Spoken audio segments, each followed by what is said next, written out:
S S ಟಿವಿಯಲ್ಲಿ ಜಾಹೀರಾತು ನೀಡಲು ಈ ನಂಬರಿಗೆ ಸಂಪರ್ಕಿಸಿ. ನಮಸ್ಕಾರ ಹೇಳಿ. ವೀರಭದ್ರೇಶ್ವರ ಚಿತ್ರಮಂದಿರದಲ್ಲಿದ್ದೇವೆ. ನಿಮ್ಗೆ ಹೇಗೆ ಅನಿಸ್ತಿದೆ ಸರ್ ಥಿಯೇಟರ್ ಸಿಬ್ಬಂದಿ ಆಗಿ ಮ್ಯಾನೇಜರ್ ಆಗಿ?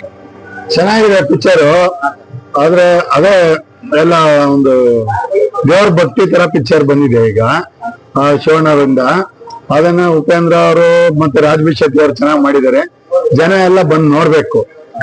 ಕನ್ನಡದವರೆಲ್ಲ ಬಂದು ಕನ್ನಡ ಸಿನಿಮಾ ನೋಡಿದ್ರೆ ಚೆನ್ನಾಗಿ ಅವ್ರಿಗೂ ಒಂಥರ ಒಂದು ಹೆಮ್ಮೆ, ಕನ್ನಡ ಸಿನಿಮಾ ಚೆನ್ನಾಗಿ ಹೋಗ್ತಾ ಇದೆ ಅಂತ. ಫಸ್ಟ್ ಡೇ ನಾವು ಬುಧವಾರದಿಂದನೇ ಹಾಕಿದೀವಿ. ಬುಧವಾರ ಮತ್ತೆ ನಿನ್ನೆ ಎಲ್ಲಾ ಶೋನು ಫುಲ್ ಆಗಿದೆ. ಇವತ್ತು ಸ್ವಲ್ಪ ಡೆಲ್ ಆಗಿದೆ. ಮೊನ್ನೆ ಎಲ್ಲ ರಶ್ ಆಗಿತ್ತು. ಇವತ್ತು ಸ್ವಲ್ಪ ಕಮ್ಮಿ ಆಗಿದೆ. ಆಫೀಸ್ಗಳಿದೆಯಲ್ಲ ಮೇನ್ ಥಿಯೇಟರ್ ಅಂತಲ್ಲ, ಎಲ್ಲಾ ಥಿಯೇಟರ್ಲ್ಲೂ ಹಾಕಿದ್ದಾರೆ. ಬುಧವಾರನೂ ಹಾಕಿದ್ದಾರೆ. ಎಲ್ಲಾ ಥಿಯೇಟರ್ ಒಂದೊಂದು ಶೋ 2 ಶೋ. ನಮ್ದು 2 ಶೋ ಹಾಕಿದ ಬುಧವಾರ. ನಿನ್ನೆ 5 ಶೋ ಹಾಕಿದ.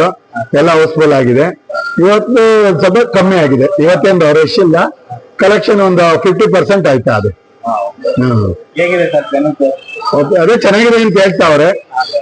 ಆದ್ರೆ ಅದು 2 ಸಿನಿಮಾ ರಿಲೀಸ್ ಆಗಿದೆಯಲ್ಲ, ಮಾರ್ಕು ಮತ್ತೆ ಇದು, ಜನ ಡಿವೈಡ್ ಆಯ್ತಾ ಇದಾರೆ. ಅದಕ್ಕೆ ಇದಕ್ಕೆಲ್ಲ ಸೋಮವಾರ ಮೇಲೆ ಪಿಕಪ್ ಆಗ್ಬೋದು. ಇದು ಲೇಡೀಸ್ ದೇವ್ರ ಪಿಕ್ಚರ್ ಆಗಿರೋದ್ರಿಂದ ಸ್ವಲ್ಪ ಸೋಮವಾರದ ಮೇಲೆ ಪಿಕಪ್ ಆಗ್ಬೋದು ಈ ಸಿನಿಮಾ.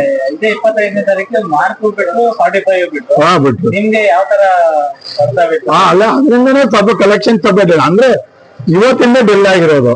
ಮೊನ್ನೆ ಎಲ್ಲ ಅದು ಫುಲ್ ಆಗಿದೆ, ಮಾರ್ಕು ಆಗಿದೆ, ಇದು ಆಗಿದೆ. ರಜೆ ಇರೋ ದಿನದಲ್ಲಿ ನಡೀತದೆ.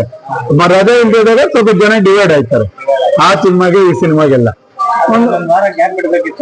ಅದೇ ಹೇಳಿದ್ನಲ್ಲ, ಹೋದ್ಸರಿನೇ ಬಂದಾಗ ಹೇಳಿದ್ನಲ್ಲ, ಎಲ್ಲ ಯಾವ ಸಿನಿಮಾ ಆದ್ರೂ 2 ವಾರ ಗ್ಯಾಪ್ ಕೊಟ್ರೆ ಅವ್ರಿಗೂ ಸ್ವಲ್ಪ ಕಲೆಕ್ಷನ್, ಜನಗಳಿಗೂ ಸ್ವಲ್ಪ ನೋಡ್ತಾರೆ.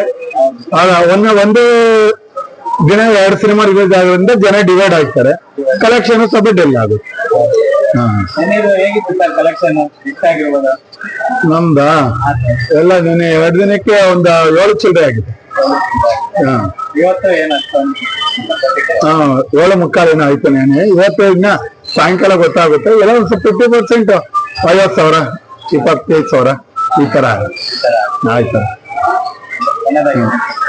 ಅದೇ ಕನ್ನಡದಲ್ಲಿ ಸಿನಿಮಾ ನೋಡ್ಬೇಕು ಅಂತಾನೆ ನನಗೆ ಯಾವಾಗ್ಲೂ ಹೇಳೋದು. ಇನ್ನೇನಂದ್ರೆ ಕನ್ನಡ ಸಿನಿಮಾಗೆ ಒಂದ್ ಸ್ವಲ್ಪ ಪ್ರೋತ್ಸಾಹ ಕೊಟ್ಟು ಇದು ಮಾಡಿದ್ರೆ ಎಲ್ಲಾ ಕಡೆಯಿಂದ ಎಲ್ಲಾ ಜನಗಳೂ ಒಂಥರ ಇದಾಯ್ತಾರೆ. ನಾವು ಕನ್ನಡ ಸಿನಿಮಾ ತೆಗಿಬೇಕು, ಚೆನ್ನಾಗಿ ನೋಡ್ತಾರೆ ಅಂತ ಎಲ್ಲ ಅನ್ಕೋಬೇಕು ಅಂತ ನಾನು ಕೇಳ್ಕೊತೀನಿ. Thank you sir. SS TV, cinema ಜಗತ್ತಿನ ಕ್ಷಣ ಕ್ಷಣದ ಸುದ್ದಿಯೊಂದಿಗೆ.